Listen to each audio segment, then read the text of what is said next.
This time on a very special Gadget show. We've got a whole show dedicated to the most exciting tech from the world of virtual reality.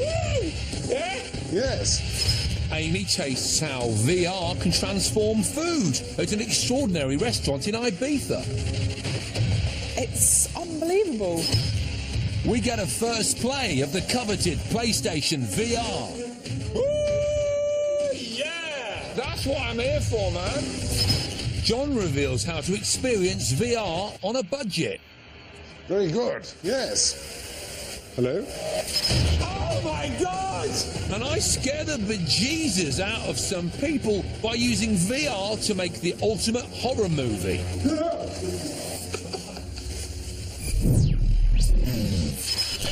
And we're kicking things off with exclusive access to Microsoft's new VR technology at NASA.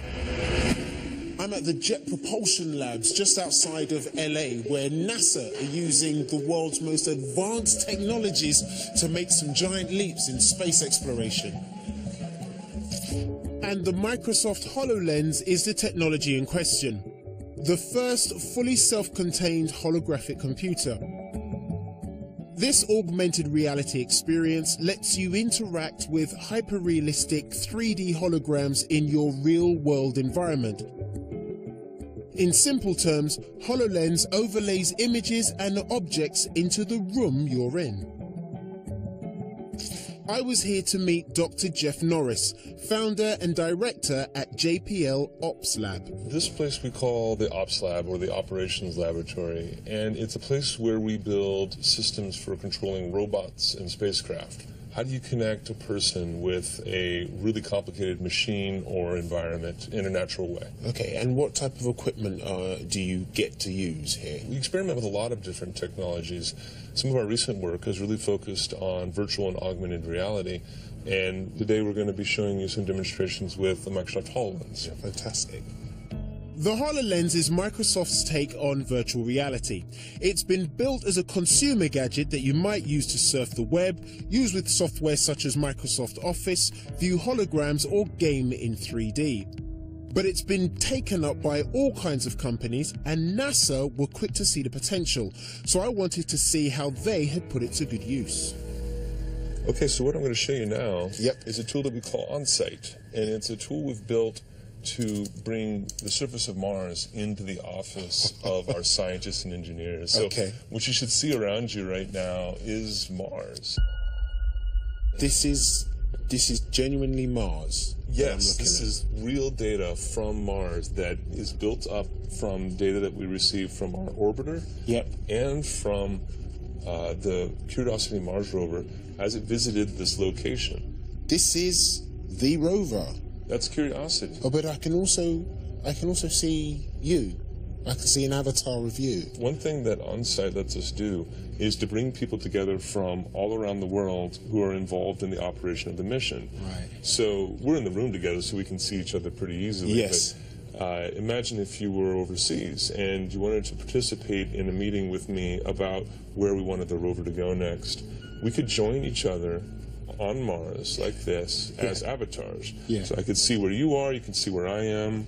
What's also really helpful is I can see exactly where your avatar is looking. There's a dotted line coming from your avatar's face. That's remarkable. We call it our gaze ray, and if we're talking about an interesting patch of soil or a rock that we might want to take a picture of, there's no confusion about which rock we're talking about. So you can see that little gray circle on yeah, I can. Yeah. That's where the rover brushed away some of the surface of that rock before we decided to actually drill and take a sample here. Oh, wow. Rather than totally replacing your field of view like the Oculus Rift or PlayStation VR, the HoloLens blends 3D images with your physical surroundings. Optical sensors on the headset are able to map and track your environment, meaning there are no external cameras or wires needed. But if I were to keep this on and stay connected and go walking, I would traverse as much of Mars as Absolutely. You could walk out the door, down the hall, outside, and we'd keep track of you as you walked across. We've got about 2 kilometers worth of terrain from the orbiter. That's incredible. As well as enjoying a stroll around the surface of Mars, Jeff and his team are using the HoloLens to help design the next rover that will make the journey.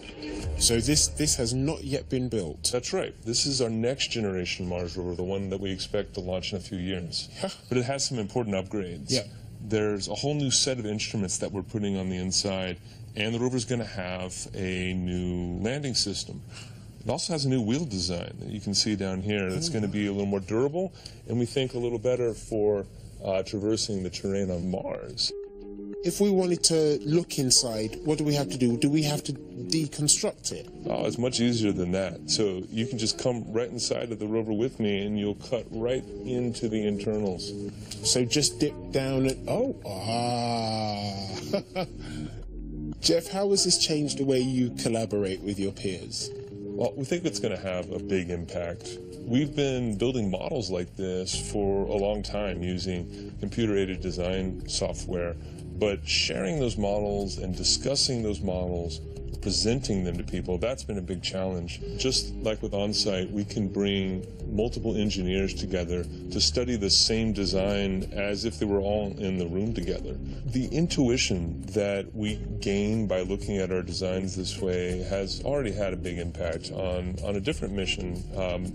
One of the engineers, when they first looked at the design of the spacecraft at full scale, discovered an issue that would have made it difficult to assemble part of the spacecraft. And what he noticed was that when he walked up to the model and put his hand into a particular place where we needed to be able to tighten the bolt, he realized he wasn't going to be able to do it, and realized that we were going to need to redesign that little part of the spacecraft. It's not costly right now, but it could have been a big cost if we had discovered it while we were building the spacecraft. Yeah. Jeff, thanks so much for showing us around the lab. Pleasure. And I can say this, I knew that I'd see some fantastic places and do some amazing things on the Gadget Show, but I never thought I'd get to go to Mars. There's no price or release date for the HoloLens yet, but with big links to games like Pokemon Go already being reported, when it does go on sale, it's sure to be a massive hit.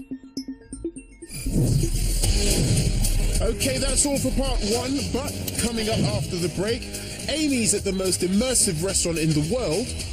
Okay, so something's going on with the water. And Jason gets to go on the most hotly anticipated gaming release of the year. I don't mind doing a job. I don't like the swearing.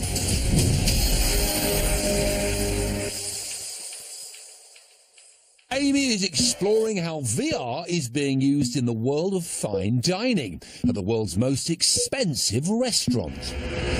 We're starting to see VR extend out of the gaming world and move into some pretty glamorous new areas. I'm here in Ibiza to see how immersive tech is being used to create one of the most unique dining experiences in the world.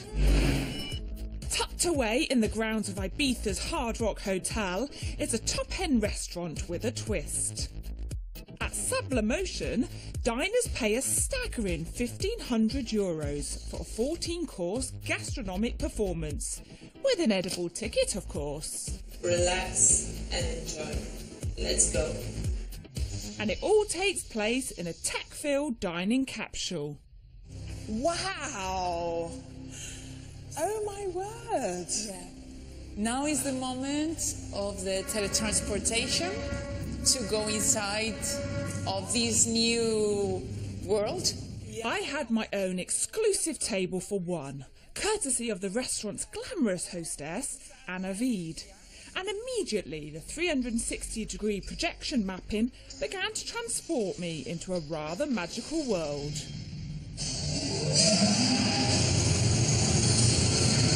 It actually feels like I'm going up.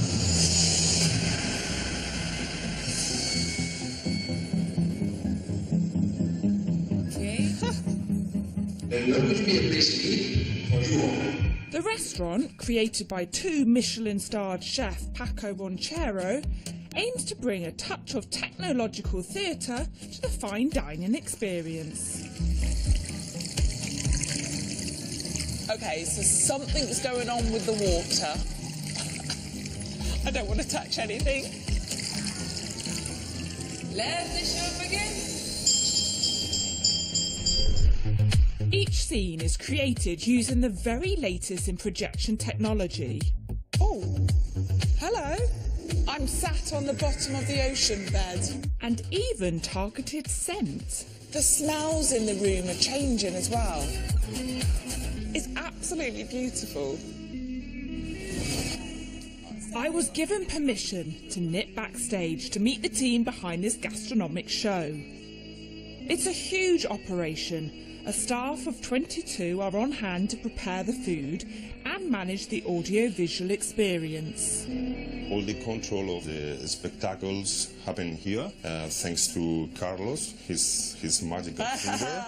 Carlos control all the technique, all the picture, all the spatial effects. And now I was going to experience their latest addition to their menu, a VR headset. Oh. Close to your eyes. Yeah.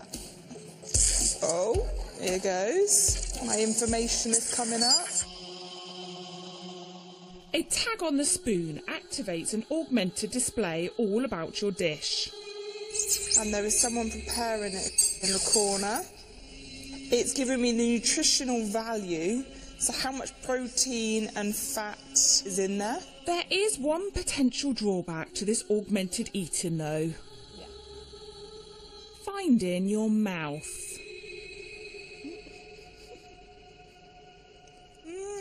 Oh, that was like lovely zesty lemon with I think a bit of chilli because it's got the back of my throat. That was unbelievable. And there was still just enough time for me to get a taste of the many other courses that diners experience here. Oh, yes!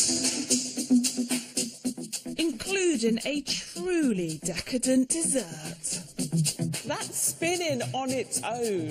It's floating in the air with a disc on top. There is a DJ there. There are disco balls, and I've literally, there is a sound deck in front of me. I'm in Ibiza, of course, we're in a club. So did the technology heighten my taste?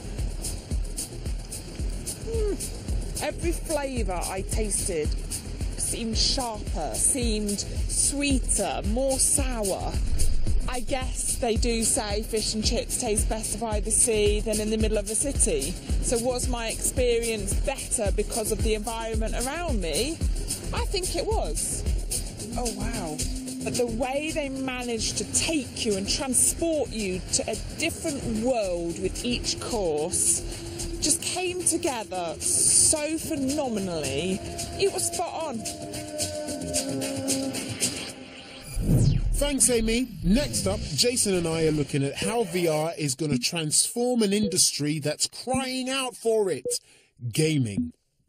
When you think about it, most games are already virtual reality. You move about a 3D space and you can look wherever you want. But some of the latest developments in actual VR will take gaming up a whole nother notch. VR will stop us from just observing games and put us inside them. And thanks to advanced motion sensing tech, we'll be able to control these games with our bodies. I've come to Europe's Silicon Valley, Stockholm in Sweden, to see two projects that show how the future of VR gaming looks. I started at Resolution, the first games company in the world to work solely in VR. Hi, Gustav. Hey. How you doing? Nice to meet you. Nice to meet you too. This tiny company have so much potential that they recently received a $6 million investment from Google. What are you going to do with that investment? Yeah, so the plan is to produce VR games. We're aiming for a casual audience, rather than the more hardcore that comes along with the new format and the new medium. Resolution expect virtual reality games to have a much wider appeal than traditional titles, being used by people who don't consider themselves gamers. Their first release, a fishing game called Bait, is a perfect example of such a casual game. Okay, so you've got to be really patient with this. Yeah. There's no frantic button smashing or anything like that. The idea is simple.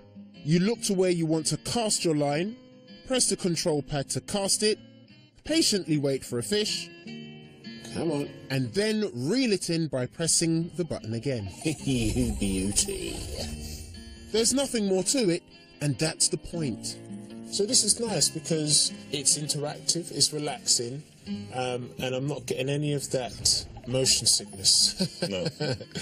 that you so often get. This was a new experience for me and a glimpse into a future where games require little skill and encourage you to relax. The opposite of the shoot-'em-ups that are big sellers at the moment. That immersive level of it, or that immersive aspect, makes it a more worthwhile thing to do, a more worthwhile endeavour.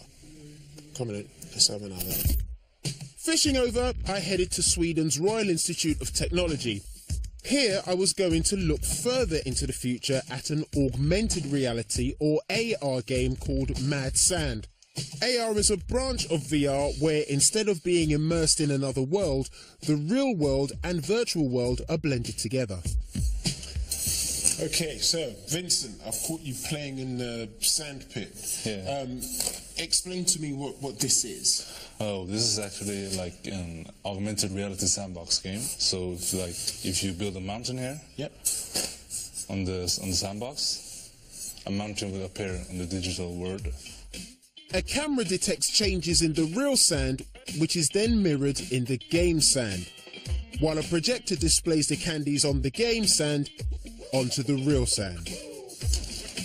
The aim is for the penguin to get all the cakes, and it requires 2 players, one to control the penguin and the other to rearrange the real sand. So this is a great game for, obviously, for teamwork. Yes, yeah, to talk to each other. Yeah, yeah. I got it. Excellent, excellent. And where do you see the application of this game in years to come? Probably like arcade stuff, like museums, that kind of venues. Okay. Or like just events. Yep. Apparently, this was a big hit backstage at the Eurovision Song Contest this year, and there's no stronger endorsement for new gaming technology than that. My whistle-stop tour taught me how virtual and augmented reality technologies are already starting to change not only how we play games, but the content and style of them. But that's enough future gazing. It's time to test a new VR game system that you can buy right now. One of the great things about having the Gadget Show on your business card is that once in a while you get invited into the innovator's inner sanctum.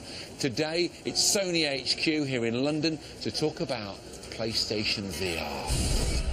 This could bring VR gaming to the masses, because unlike rivals such as Oculus Rift and HTC Vive, PSVR doesn't need a high-end PC to run it. It works off a PS4. If you've got the console already, that means it's surprisingly affordable. If you don't, the whole setup will cost you around 850 quid, around half what an HTC Vive or Oculus Rift setup would cost. Just before it went on sale, I was given a sneak peek with Sony executive producer Brindley showing off the VR World demo package. I'm about to enter a street luge experience, stroke competition, which does not require the controller. All it requires is my face, because I'm going to use the headset to lean. And as a world record holder, did you know that, Brindley? The fastest street luge powered by jets in the world, that record belongs to me, 118 miles an hour. I will tell you from a professional's point of view how accurate this is. This is great, man. Oh, look out! The TV shows exactly what I could see, so you can probably tell this was a very easy game to pick up. This is a very tight corner, 112 miles an hour. Oh, my Lord. Whoa, car! With me instinctively moving my head to change direction. With a casual gamer, this is a very straightforward, exhilarating experience. I can imagine getting your nan to do this would be a huge hit with a lot of families. And while the graphics weren't as crisp as traditional PS4 games, they were easily good enough for me to be totally absorbed, and it was so much more involving than playing on a screen. This is absolutely fab. I love the clothing swaying in the wind. Oh, we're going to get airborne now, we're going to get airborne, here we go. Woo! Yeah! Next, I tried another title from the VR World package. Outskirts, London, 5:30 AM. London Heist is a gangster shoot-'em-up. Don't swear, all right? I don't mind doing a job. I don't like the swearing. What, this? Me? Oh, all right, then. This more serious title would give me an idea of how well PSVR would appeal to more hardcore gamers. I always thought I'd make a really good criminal. And now I know. I missed my vocation. And on first impressions, yeah, it seemed pretty good. Woo! Violence, crime. Yeah, that's what I'm here for, man. I reckon PlayStation VR is the best value way to enjoy good quality virtual reality gaming. Woo! Yeah? Oh, it's run out. It offers a really convincing experience at a much cheaper price than its rivals. Come in. Bring it in. You did great. Great job. And you have done great. Thank you very much. I'm so exhilarated by that, and I'm excited because, you know, something like PlayStation VR is certainly the best bet right now to deliver en masse a VR experience that is affordable and excellent. Oh, thank you very much. Do you reckon you can beat my score? Do you want to give it a go? All right, let's do it. If you want to find out more about all of the tech featured in this show, or if you need some gadget help, log on to our wonderful website at channel5.com/gadgetshow, and you'll find all the info you need. It's the ads now, but come back soon because John finds out whether you can get a good VR experience on the cheap. Bang! Gosh, yes. I don't think I'd be any good at Cuban dancing. And Jason delves into the virtual world of the horror film. This is freaky, man. You guys are sick. This wasn't on the brief.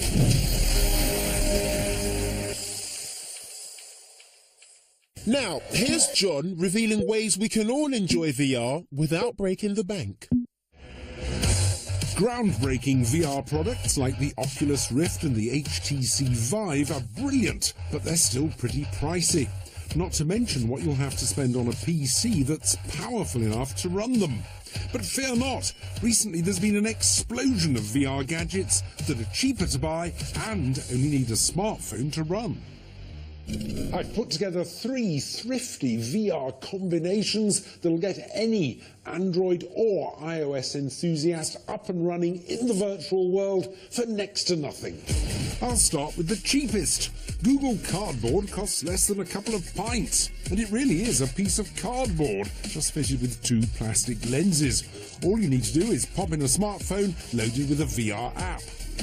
Now, one of the most obvious applications for budget VR is gaming, and I'm trying out a game called End Space VR. I was playing it on an HTC M9, although Google Cardboard is compatible with almost any smartphone. Pop it in, they're ready to go, a real budget setup. And immediately, in terms of resolution, I don't feel I'm being shortchanged at all by my budget experience. This is pretty convincing. I think I can fire at something. Where is it? Oh, gosh. The phone's motion sensors detect how you move your head, and it's these movements that control your spaceship. Bang! The guns are fired either with the cardboard's built-in trigger button, or by so-called gaze-based shooting, Where's? which detects where you're looking and aims the gun there. Oh, no! But Cardboard isn't just for gaming. Another neat app allows you to create your own VR content, and this one's free. I'm at Nottingham Castle and using the Cardboard Camera app, which enables you to take 360-degree photographs and then relive them at home. It's available for iOS and Android, and it's really simple to use. Just open it up, press go, and start rotating. It's fairly point and shoot. There's not much sophistication to it, but as a keen photographer, I'm always keen to try out new apps, and this is great fun.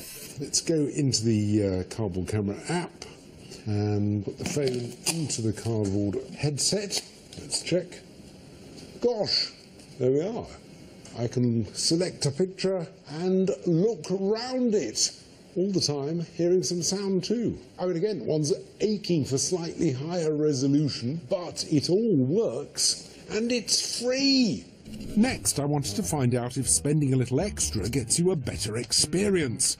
The Stealth VR headset, like Google Cardboard, is basically a holder for a smartphone, but features adjustable eyepieces for a better fit. Time to check it out.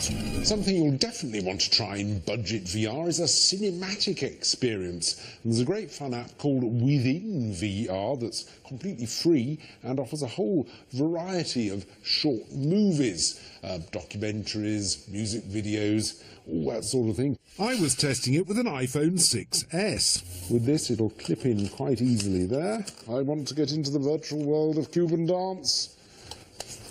Puts it on. Ooh, takes you a while to get used to looking round a shot.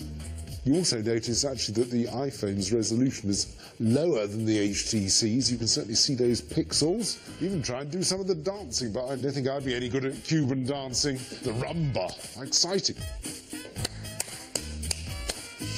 There certainly is an added dimension to documentaries. Very good. Yes. Hello?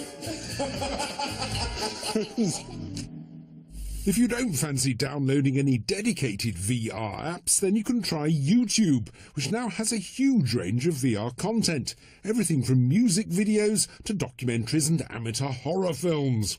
When you find a VR video you want to see, just tap on it and then tap on the VR icon in the bottom right-hand corner of the screen. This will turn it into a stereoscopic view, which of course becomes a single image once viewed through the headset. I've chosen this music video, and although the definition's not great, there's very little lag considering it's streaming, and you can really look around. Superb. YouTube's one of the biggest sources of a wide range of free VR content, and it's well worth a look. Truth be told, the £30 Stealth VR wasn't much better than the £6 Google Cardboard. How would my final option fare? This Samsung Gear VR is the most expensive of my headsets, and you can only use it with certain Samsung Galaxy smartphones. But there are advantages. You get exclusive content from the Oculus store, and because you plug the phone directly into the headset, you can get extra control of the app through this multi-directional touchpad and back button. Very useful when you're trying out an educational app like Titans of Space. This enables you to navigate your way around the solar system and finding out information about the planets as you go round. So, let's go. I mean, immediately the screen quality is great. Colours are very bright, very vivid. I mean, obviously it's a very different sort of content. I think the graphics quality is very good. Meanwhile, I'm zooming up on Venus. If you do own one of the compatible Samsung phones, the Gear does give a better experience than the Cardboard or Stealth, but it's not worth getting a new phone just to use it. So you no longer have to break the bank to experience virtual reality. And encouragingly, I found some of the free apps, like Within VR and the Cardboard camera, some of the most interesting, and the cheapest headset, the Google Cardboard, one of the best. Marvellous. Next up, it's Jason, who's learning about our physiological reactions to virtual reality. And it's frightening. The evolution of virtual reality is one of the biggest tech talking points of the past few years.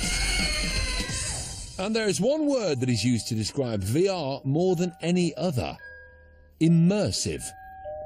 I don't like it. And nowhere is the effect of that felt more strongly than the reaction to horror content. Therefore, I thought it would be perfect to use it as the basis of a chilling horror storytelling experiment. Oh, blimey, I just got chills down my spine. So we're going to put together our own bespoke VR horror experience and add a little bit of science to see just how immersive VR can be. Yep, my plan was to collect scientific data by connecting 10 people to a variety of biometric measuring devices and then expose them to a short virtual reality horror experience.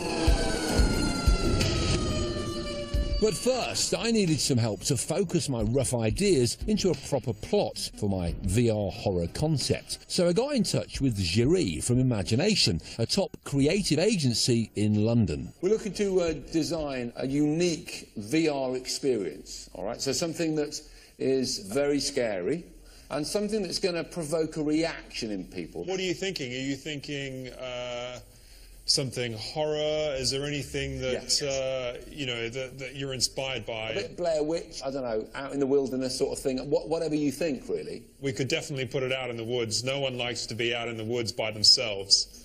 And you know, you've got lots of crazy, creepy crawlies and spiders in there. Oh, spiders! Absolutely, we can definitely do some of that. I like that. I like that. Let us have a think, and hopefully we'll get you over to the offices, and we can go from there.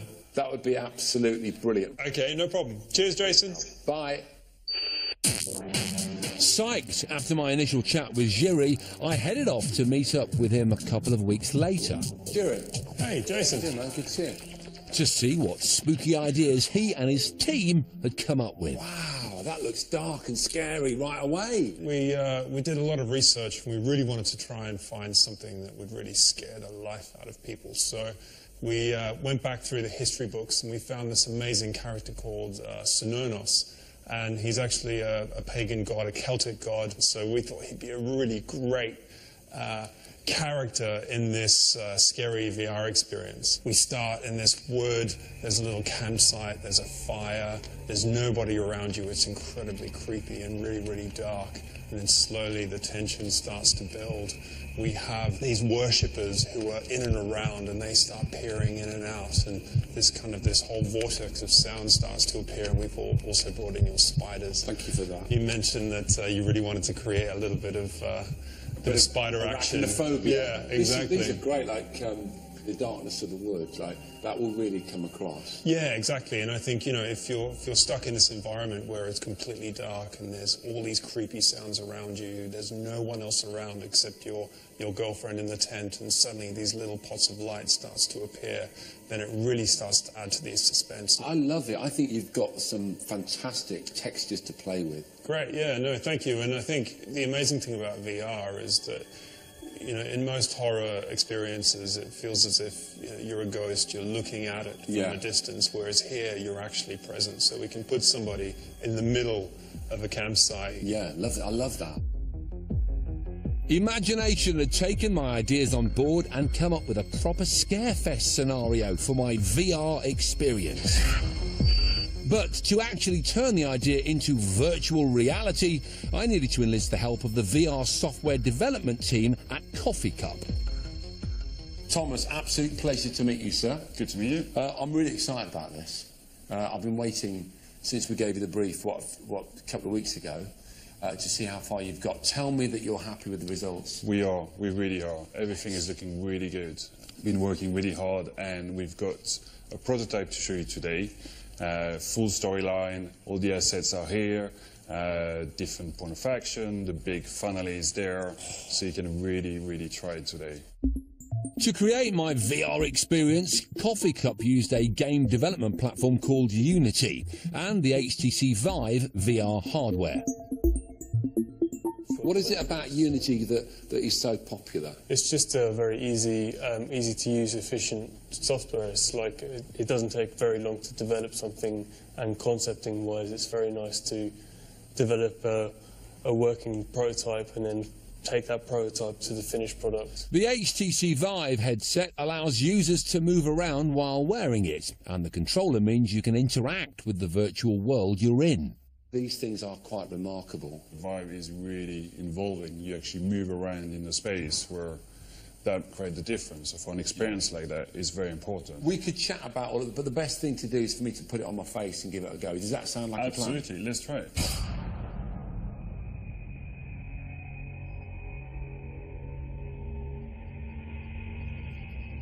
The story started with a campsite in the forest. This is just beautiful. I love it. Strange noises enticed me out of my tent to see what was lurking outside. Oh, that's good. I like that. I found a torch and picked it up. Is there something out there?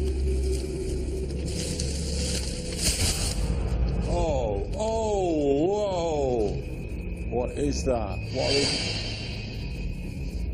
No, I don't like that. Oh my God, the bats. Oh my God. That is too scary.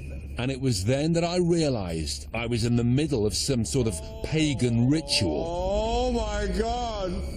This is freaky, man. You guys are sick. This wasn't on the brief. The sound of drums and the sight of figures in the distance. Oh, it's some freaky pagan dude. Were filling me with terror. Oh my God. Some pagan symbols been scrawled on a tent. Oh my God. And then it was over. Honestly, get it off me. I'm serious. It is genuinely scary, man. I do not feel good. Like, I don't feel good right now. That is, without a shadow of a doubt, one of the best VR horror experiences I've ever seen. Join us later as I discover scientifically how much scarier an immersive VR experience is in comparison to your regular horror movie on the telly.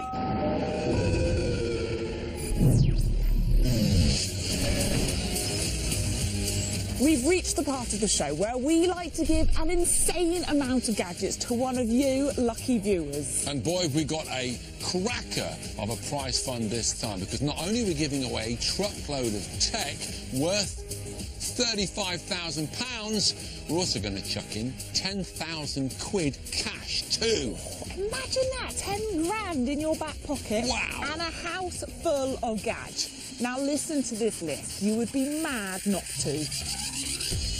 You could win a Microsoft Surface Book, an Apple MacBook Air, an Apple iPad Pro, an Apple Pencil and Keyboard, and 250 quid's worth of iTunes vouchers. Panasonic 50 and 40-inch 4K smart TVs with a wireless keyboard and a Dolby Atmos surround sound system, Freeview Play and Now TV boxes, an Amazon Fire TV with 4K Ultra HD, and a gift code for Amazon Prime membership and a 3D printer. A Smeg fridge freezer, a smart kettle, a DeLonghi Nespresso coffee machine, a NutriBullet juicer and food mixer, a Dyson cordless vacuum, and a wireless smart thermostat with installation. An iPhone 7 with AirPods, an Apple Watch, a Samsung Galaxy S7 Edge, a Fitbit Blaze, and a GoPro Hero 4 with memory card. A top-of-the-range toolkit, a rugged DAB radio, a barbecue and essential barbecue toolkit, and a Husqvarna lawnmower. A Sonos surround sound system with soundbar speakers and a sub, a Roberts DAB radio with Spotify Connect and a 12-month Spotify Premium subscription, a set of mini-rig Bluetooth speakers, and a pair of Sennheiser wireless headphones. A giant mountain bike, a giant road bike, a folding bike, a Garmin bike computer, bike lights and helmet, plus a Nordic track treadmill, exercise bike, and an iFit membership. A Canon EOS 80D DSLR camera with lens, a Nikon rugged camera plus SD cards for them both, an Epson photo printer, the HTC Vive virtual reality kit, the new PlayStation VR kit, a PS4, an Xbox One with Kinect, and a Nintendo 3DS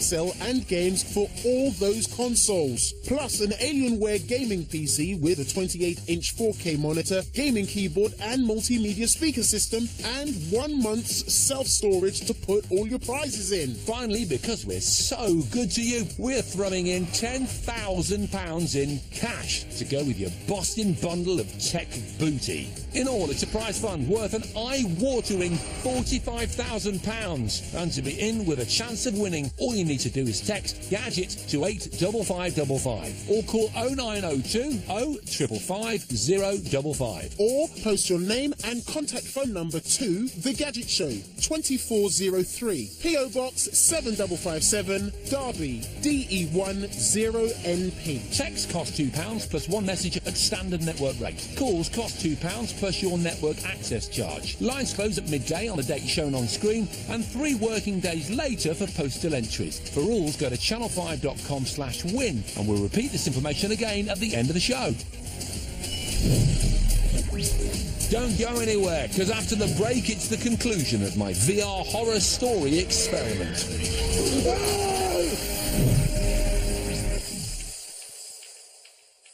And up next, it's the concluding part of Jason's virtual reality experiment, where he's finding out exactly how immersive it can be. Oh my God! Yes, I'd been working with 2 top VR production companies to create a bespoke, creepy VR experience. And it was a shocker. Oh my God! I planned to test the level of immersiveness of this short VR horror film compared to a standard 2D version.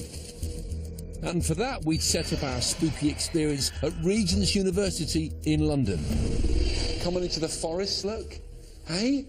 No expense spared. That's actual, real leaves and twigs that crunch underfoot. And I'm telling you, having experienced this thing in the lab, that's going to be a really scary part of it. And there are twigs that crack, and they make you feel like you're not really even on your feet. And we turn around and some weird sort of witchy wicker creation thing there, which is scaring me, beneath which is the Vive controller, look. So you're going to have to touch stuff. And that's the point when the spiders come out, if I remember correctly. And the smell's amazing. It's really, it's woody, nutty, in a scary way. I'm so excited. I mean, I was petrified back at the lab. This is going to terrify people. To measure the levels of pure horror in my volunteers, I'd invited along Adam from Sensum, an emotional engagement software company who would monitor their biometric outputs.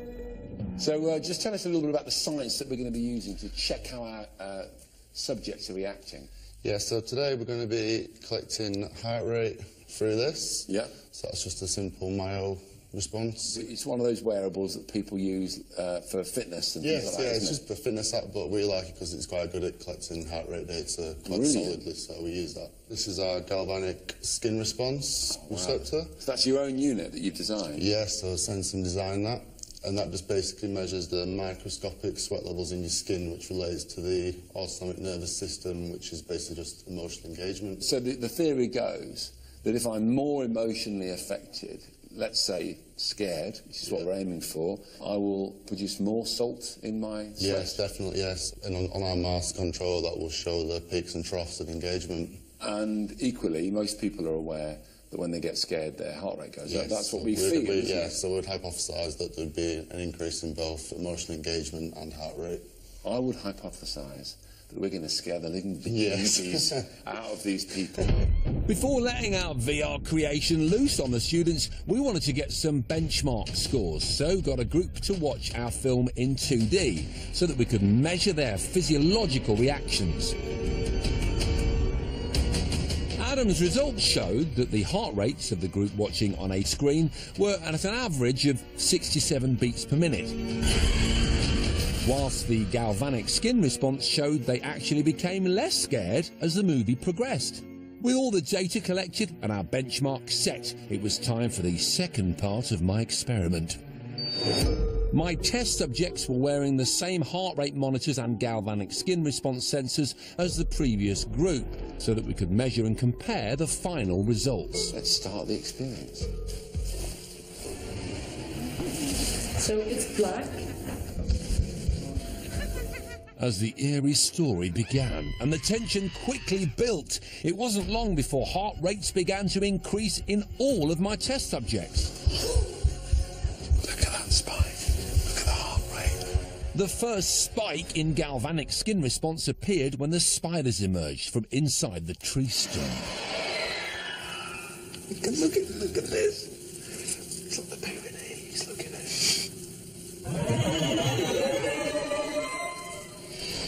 Clearly, the microscopic sweat levels in the skin of my volunteers were increasing at this point. In scientific terms, that peak is called bricking it.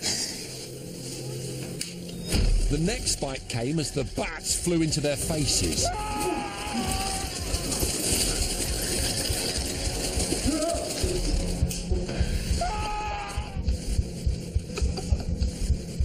Heart rates continued to increase. His heart rate's going up. His heart rate's going up. And as the participants realised they were surrounded by pagan worshippers, they hit their highest levels. Jumping right up, look at that.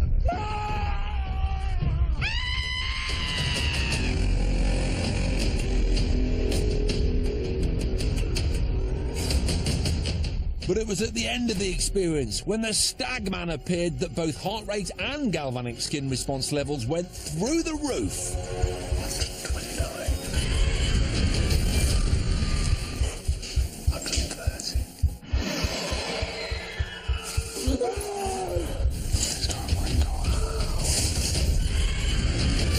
Adam analysed all of the scores and concluded that even allowing for the fact that the VR group were moving around, there was a significant rise in average heart rates, up from 67 BPM to 96. In the case of skin conductance, the VR viewers became more and more frightened as the film went on, a stark contrast to the 2D viewers whose fear levels actually dropped. How'd you feel? I feel good. Oh man, how was that? That was pretty cool. And overall, Sensum confirmed that the VR was more immersive and engaging than the 2D content. Okay, so you know it's not real, but when you're fully immersed with the noise-cancelling headphones and it's just like something appears behind you, like the shock of it actually happening. Like, it was fun in its own level. So for once, that oft-used word immersive does seem to be accurate when it comes to VR. It's now so effective that it's almost not VR anymore. It's more like RR, real reality. I mean, like, you got to be 18 to go on that. Like, no, seriously, you could seriously disturb someone with that. Gosh. Clearly, VR is streets ahead of the normal viewing experience. Whoa, car! And with game developers, filmmakers, medics, space scientists and consumer electronics manufacturers embracing this technology, VR is here to stay and will be a big part of your 2017. Next time on The Gadget Show, woo! I battle with some follow me drones. Oh, it's too high! It's gonna crash! It's gonna... No! John finds out if we should upgrade our phones. Definitely the graphics are much better. And we put some techie ice cream in some cones. It tastes like ice cream! I feel like a mad professor. Don't forget, if you want to watch the show again or catch up on any others, then head to our on-demand service, My5. Right, that's your lot, but don't miss your chance to get your hands on an amazing bundle of gadgets and tech worth, wait for it, £35,000 plus £10,000 in cold hard cash.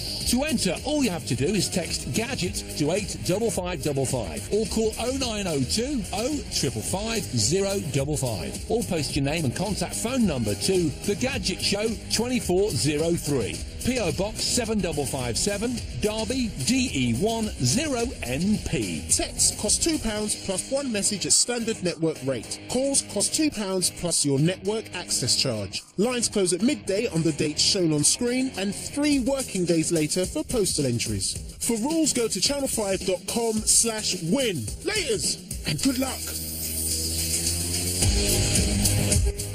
Whitney Houston's getting a jaw-dropping proposal tonight as we take a look back at the best of bad TV, the 80s, brand new at 10. And from Norman's stronghold to Royal Palace to glamorous party house, we're uncovering secrets of great British castles in Leeds, Kent. New and next.